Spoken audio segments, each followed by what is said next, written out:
अगर फीमेल की as more than 30 है या मोर देन 35 है तो उसकी इनफर्टिलिटी धीरे धीरे कम होने लगती है, क्योंकि एग जो एट बर्थ 2 मिलियंस के करीब होते हैं। जैसे जैसे जब प्यूबर्टी होती है तो 40,000 रह जाते हैं। जैसे जैसे एज होती है तो एग डिक्लाइन करना शुरू हो जाते हैं। तो ये भी एक मेन कारण है फीमेल इनफर्टिलिटी का।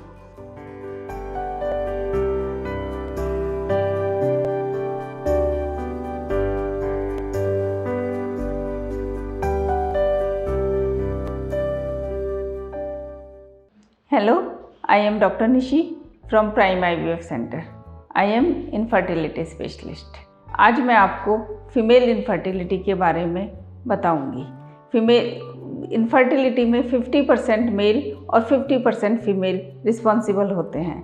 अब फीमेल में क्या क्या कारणों से इनफर्टिलिटी होती है और इसका समाधान क्या है, इसके बारे में आज हम कुछ चर्चा करेंगे।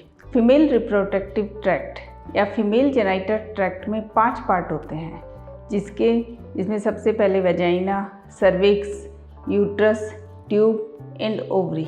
इनको हम बारी बारी से देखेंगे और रूल आउट करेंगे कि इनमें क्या क्या प्रॉब्लम हो सकती है। पहला पार्ट है वेजाइना। वेजाइना में म्यूकस होता है जो स्पर्म को यूट्रस तक ले जाने में मदद करता है।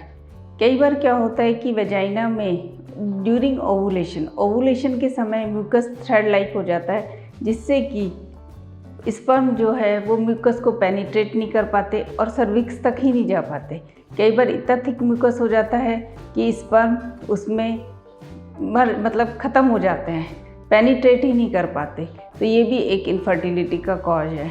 इसलिए हमें वेजाइना में जो डिस्चार्ज हो रहा है या मतलब कोई स्मेल आ रही है या पानी जैसा फ्लूइड आ रहा है, इन सब की इन्वेस्टिगेशन करना चाहिए कि क्या है, कोई इन्फेक्शन है या मतलब उसमें कोई एंटीस्पर्म एंटीबॉडी है या क्या है। उस म्यूकस की पूरी जानकारी लेनी चाहिए, उस इन्फेक्शन को ठीक करना चाहिए। और इसके बाद हम बात करते हैं सर्विक्स की। सर्विक्स में 2 कारणों से या कई कारण हैं जिनकी वजह से इनफर्टिलिटी हो सकती है। मेनली पिन पॉइंट सर्विक्स मतलब सर्वाइकल स्टेनोसिस। सर्विक्स का हॉल मुंह जो होता है वो थोड़ा सा खुला होता है, जिससे कि स्पर्म यूट्रस में जाते हैं। कई बार वो स्टेनोसिस होता है, चिपका होता है, स्पर्म अंदर पेनिट्रेट ही नहीं कर पाता, अंदर घुस ही नहीं पाता। इसके अलावा सर्वाइकल इरोजन्स, जैसे हमारे मुंह में छाले हो जाते हैं, इसी तरह से सर्विक्स में जो वेजाइनल डिस्चार्ज हो रहा है उसकी वजह से छाले हो जाते हैं, वो भी एक इनफर्टिलिटी का मेन कॉज होते हैं। अब बात करते हैं यूट्रस की। ठीक, यूट्रस में ही बेबी ग्रो आके करता है, इम्प्लांट होता है, इसके बाद ग्रो करता है। तो यूट्रस में कोई भी एबनॉर्मलिटी होती है तो वो इनफर्टिलिटी का मेन कॉज हो जाती है। सबसे पहले हम बात करते हैं एंडोमेट्रियोसिस। यूट्रस में एक लाइनिंग होती है, वो धीरे धीरे बढ़ती है और वो पॉलीफ्रेट करती है। इसके बाद सिक्रीटरी होती है। कई बार क्या होता है कि वो लाइनिंग ट्यूब से बाहर पीओडी में, पेल्विस में इधर उधर होती है या यूट्रस की दीवारों में आ जाती है, तो उसको हम एडिनोमायोसिस कहते हैं। इसकी वजह से भी इनफर्टिलिटी एक मेन कारण है। इसके अलावा यूट्रस में छोटी छोटी गांठ का होना, जिन्हें कि हम फाइब्रॉइड बोलते हैं, उन फाइब्रॉइड की वजह से भी इनफर्टिलिटी फीमेल में हो सकती है। ये फाइब्रॉइड दीवार में हो सकते हैं, कैविटी के अंदर हो सकते हैं। अगर कैविटी के अंदर हैं तो वो मेन कॉज है। अब हम बात करते हैं ट्यूब्स की। अब जब ओवरी में एग बनता है वो ट्यूब्स के थ्रू यूट्रस में आता है। स्पर्म भी यूट्रस के थ्रू ही ट्यूब में जाते हैं, वहाँ फर्टिलाइजेशन होता है। कई बार जैसे ये वेजाइनल डिस्चार्ज हो रहा है या किसी भी कारण से जो ट्यूब है वो ब्लॉक हो जाती हैं, टीबी हो सकता है, तो उसके लिए हमें एक HSG कराना पड़ता है कि ट्यूब ब्लॉक हैं। तो ट्यूब ब्लॉक हैं, ये एक मेन कॉज है इनफर्टिलिटी का। इसके अलावा ट्यूब में कई बार पानी भरा हो सकता है, जिसको हम हाइड्रोसेल्पिंग्स कहते हैं। उसकी वजह से भी जो स्पर्म है वो यूट्रस से ट्यूब में नहीं जा पाता और एग जो है वो ओवरी से ट्यूब में नहीं आ पाता। तो ये सब भी मेन कारण हैं ट्यूबल इनफर्टिलिटी के। इसके बाद करते हैं ओवरी की। ओवरी जो है वो एग फॉर्मेशन में हेल्प करती है।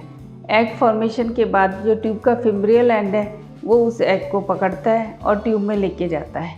कई बार हार्मोनल इम्बैलेंस की वजह से, पीसीओडी की वजह से या प्रीमेच्योर ओवेरियन फेलियर की वजह से ओवरी में एग ही नहीं बन पाता। जब एग नहीं बनता तो वो इनफर्टिलिटी का कारण हो जाता है, या एग बन रहा है वो रैप्चर नहीं हो पा रहा है हार्मोनल इम्बैलेंस की वजह से, या एग सिस्ट में कन्वर्ट हो जाता है। जब एग निकलता है तो इसके बाद वो ट्यूब में आता है, ट्यूब से फिर यूट्रस में जाके इम्प्लांट होता है। जो फर्टिलाइजेशन है वो ट्यूब में होता है। तो जब ओवरी से एग ही नहीं निकलेगा तो फर्टिलाइजेशन नहीं होगा। कई बार एग निकल जाता है पर कार्पस लूटियम नहीं बनता क्योंकि फर्टिलाइजेशन नहीं हो पा रहा है। तो ये सब मेन कारण हैं जो कि फीमेल को इनफर्टाइल बनाते हैं।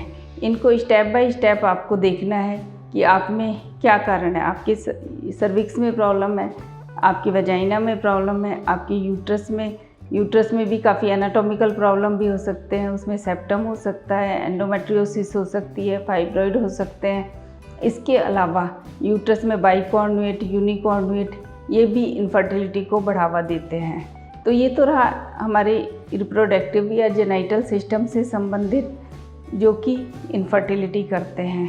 इसके अलावा फीमेल की एज, अगर फीमेल की एज मोर देन 30 है या मोर देन 35 है तो उसकी इनफर्टिलिटी धीरे धीरे कम होने लगती है, क्योंकि एग जो एट बर्थ 2 मिलियंस के करीब होते हैं। जैसे जैसे जब प्यूबर्टी होती है तो 40,000 रह जाते हैं। जैसे जैसे एज होती है तो एग डिक्लाइन करना शुरू हो जाते हैं। तो ये भी एक मेन कारण है फीमेल इनफर्टिलिटी का।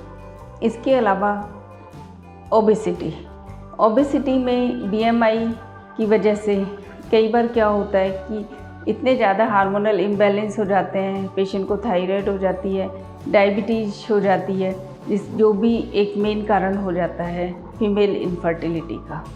तो मेरे विचार से आपको इन सब कारणों को रूल आउट करके जल्दी से जल्दी डॉक्टर के पास जाके अपनी इनफर्टिलिटी का इलाज कराना चाहिए। थैंक यू, धन्यवाद।